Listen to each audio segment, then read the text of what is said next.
Amberpet Renault servicing సెంటర్లో అగ్ని ప్రమాదం సంభవించింది. సమాచారం అందుకున్న వెంటనే పోలీసులు, ఫైర్ సిబ్బంది ఘటనా స్థలానికి చేరుకున్నారు. మంటలు అదుపులోకి వచ్చాయి. పొగ క్లియర్ కావాల్సింది. మొత్తం 4 ఫైర్ ఇంజన్లతో మంటలు అదుపు చేశారు. అగ్ని ప్రమాదంలో రెనాల్ట్ సర్వీసింగ్ సెంటర్లోని యాక్సెసరీస్ కాలి పూర్తయ్యాయి. వేసవకాలం కాబట్టి షార్ట్ సర్క్యూట్ వల్ల అగ్ని ప్రమాదం జరిగి ఉంటుందని అనుమానిస్తున్నారు.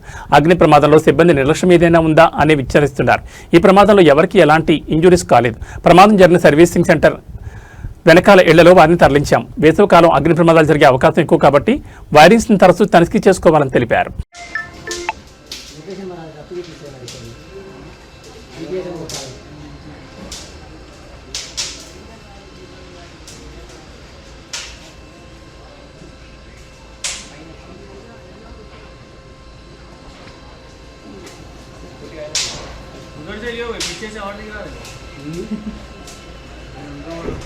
खाली यहाँ दिख रहा पीछे पूरे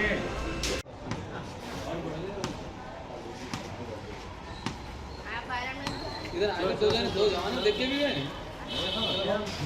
आए थे भाई आके गाड़ी निकालने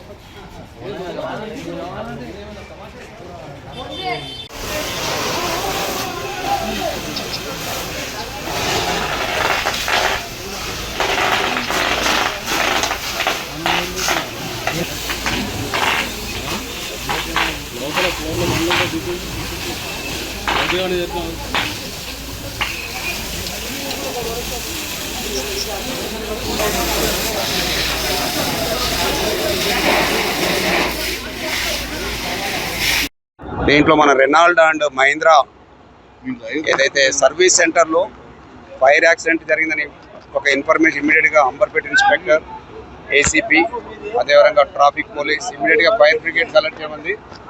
ఇమీడియట్గా ఆల్ ఫైర్ బ్రిగేడ్స్ అన్ని వచ్చాయి. మంటలన్నింటినీ అదుపు చేయడం జరిగింది. ఎవరికి ఎలాంటి క్యాజువాలిటీ లేదు. సో ఈ రెండు కూడా మహీంద్రా రెనాల్డ్కు సంబంధించిన స్పేర్ స్పాట్స్ ఉంటే స్టోర్ రూమ్ అన్నట్టు, అందులో మంటలు వచ్చాయి కాబట్టి ఇమీడియట్గా పక్కన వర్కర్స్ అందరినీ పక్క తీయడం జరిగింది. ఇమీడియట్ రెస్పాన్స్ తోటి మంటలు అదుపు చేయడం జరిగింది. ఎలాంటి క్యాజువాలిటీ కానీ ఎవరికి కూడా ఎలాంటి ఇబ్బంది లేదు. వాళ్ళకు అదంతా మనం ఇన్వెస్టిగేషన్లో దర్యాప్తు చేస్తారు. అది ఓన్లీ స్టోర్ రూమ్, క్లీన్ చేయడానికి ఏం లేదు. అన్ని వస్తువులు ఉంటాయి అందులో, plastic covers, food rest, spare parts, vehicle సంబంధించి అన్నీ ఉంటాయి. అవి కాలినట్టుగా మనకు ప్రాథమిక సమాచారం ఉంది.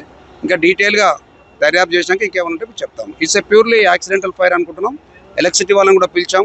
షార్ట్ సర్క్యూట్ ఇంకేమైనా కారణాలు ఉన్నాయా అది కూడా ఆ యాంగిల్లో కూడా మేము దర్యాప్తు చేస్తాం. ఎన్ని ఫైర్ ఇంజన్స్ వచ్చాయి? ఇప్పుడు ఒక 6 ఫైర్ ఇంజన్స్ వచ్చింది. ఎన్డీఆర్ఎఫ్ టీం వచ్చింది. దెన్ డిఆర్ఎఫ్ వాళ్ళు వచ్చారు. అన్ని వాటర్ వర్క్స్ వాళ్ళు కూడా మనకు వాటర్ ఇమీడియట్ సప్లై చేయడం జరిగింది. ఇన్స్పెక్టర్, ఏసీపీ గారు, అడిషనల్ డీసీపీ, నేను కూడా విజిట్ చేయడం జరిగింది. ఎలాంటి ఇబ్బంది లేదు. సో ఓన్లీ ప్యూర్లీ ఆస్తి నష్టం జరిగింది. స్టోర్ రూమ్ వాచ్ అంటే అది వస్తువులు పెడతారు అందులో. అది మనం ఇప్పుడు చెప్పలేము. ఎలక్ట్రిసిటీ వాళ్ళకి కాల్ ఫర్ చేసాం, వాళ్ళు చూస్తారు. షార్ట్ సర్క్యూటా లేకుంటే ఏ కారణం అనేది కరెక్ట్ ఎలక్ట్రిసిటీ అథారిటీ వాళ్ళు వచ్చి వాళ్ళు ఇన్స్పెక్షన్ చేసిన తర్వాత ఫైర్ డిపార్ట్మెంట్ వాళ్ళు ఇచ్చే రిపోర్ట్ మీద దర్యాప్తు జరుగుతుంది.